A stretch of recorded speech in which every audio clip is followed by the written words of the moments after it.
Hi, everybody. Ian Bremmer here. And Tony Blinken is not. No, he's coming back from Beijing, the U.S. Secretary of State, the once postponed and now on again weekend trip to Beijing. First time he, as Secretary of State, has been there. And also, this was a last moment meeting that included President Xi Jinping. And that's very important because on the ground in China, no attention being given publicly to the trip until Xi meets with Blinken, 35 minutes long, and then suddenly it is everywhere, and it's over 1 billion views, and it's all over state media, and it's all over social media, in a sense, the Chinese blessing the visit and to their public and showing that they want to have a more constructive or at least stable relationship. The other takeaway, marginal but still not unimportant, is the willingness to create a fentanyl working group. That's something the Americans have been pressing on for a while. Provides a little bit of cover for Biden that he's actually getting something done with the Chinese. Of course,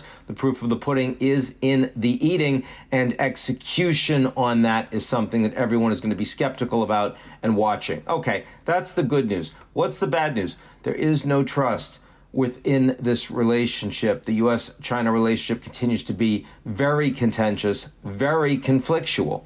It's true that the Chinese gave their standard speaking points on Taiwan, and we can go to war, and we'd maintain the status quo, and the Americans said, we're not changing the status quo, and we don't want war, and everything will be fine. But the status quo is changing. The status quo is changing in a couple of ways. First of all, the Americans are doing whatever they can to make Taiwan less important. The export controls on Taiwan's semiconductors, and let's keep in mind that until very recently, until about a year ago, TSMC was producing 92% of the most important semiconductors in the world, the highest speed, smallest, fast, right? These are critical. And suddenly that's down to 80%. Why? Because the Americans want to get away from vulnerability to Taiwan. That's going to be down to 50%, probably by within 5 years. And as that happens, you've got Foxconn now moving all of their supply chain away from mainland China and towards India and Vietnam and Canada and other countries. Why are they doing that? And the answer is because the Americans see the status quo as risky, and they're trying to de-risk the status quo, which means less exposure to Taiwan, which makes a lot of sense for the Americans. But if you're the Chinese, you see that as, actually leading to confrontation. You're saying, wait a second, we no longer have the ability to get access to this high-level technology. We have to build it ourselves. So when they do that and Taiwan becomes less important, it, of course, becomes an area that's easier to have direct conflict.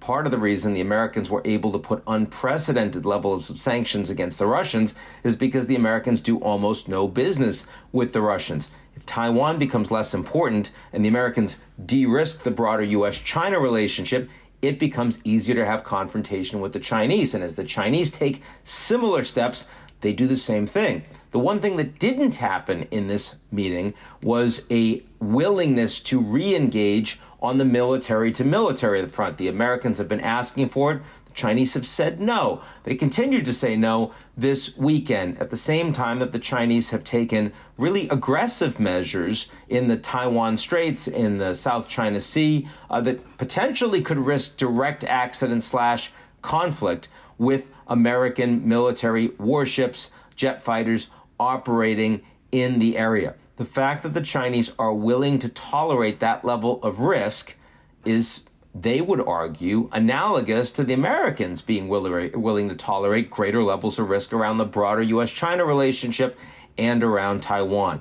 That's not going to change. It's not going to change because Biden thinks he's got the right policies right now for China, because the politics of the relationship are heavily constrained by hawkish Democrats and Republicans, and because we're heading into the 2024 election. Now, the one thing that's useful is that in this relationship, Biden and Xi know each other well. They've known each other for a long time. Biden actually speaks with a lot of pride about that when you talk to him personally, about how much time he spent with Xi. Not that he necessarily likes everything about him or trusts everything he says, but he respects him as a leader, as opposed to Biden's view of Putin, which is exactly the opposite. And that means that when they meet face to face, maybe there'll be a video call soon, but certainly looks likely on the sidelines of the APEC summit in San Francisco this fall. Biden's going to go for a couple of days.